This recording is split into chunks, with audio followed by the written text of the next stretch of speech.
తిరుపతి జిల్లా గూడూరులో మైనార్టీ నేతలు సమావేశమయ్యారు.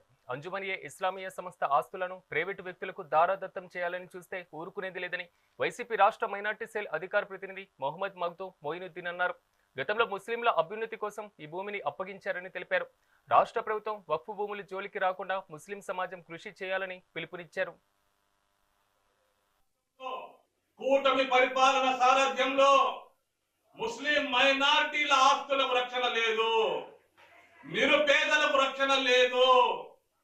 అంజుమన్ ఇస్లామియా అనేటువంటి ఒక ధార్మిక సంస్థ వక్ఫ్ బోర్డుకి సంబంధించినటువంటి 77 ఎకరాల ప్రాపర్టీని మొత్తం 83 ఎకరాల 12 సెంట్లోని అందులో 77 ఎకరాలను తెలుగుదేశం ప్రభుత్వము మరియు అధికారులు ఆ 77 ఎకరాల ప్రాపర్టీని ఏదైతే ముస్లిం సామాజిక వర్గం కోసము అప్పట్లో దాతలు వక్ఫ్ చేసి ఉన్నారో ఆ భూములని కబ్జా చేయడం కోసము కాజేయడం కోసము కుట్ర పన్ని మొన్న 19వ తేదీ టెండర్లకు ఆహ్వానం చేయడం జరిగింది.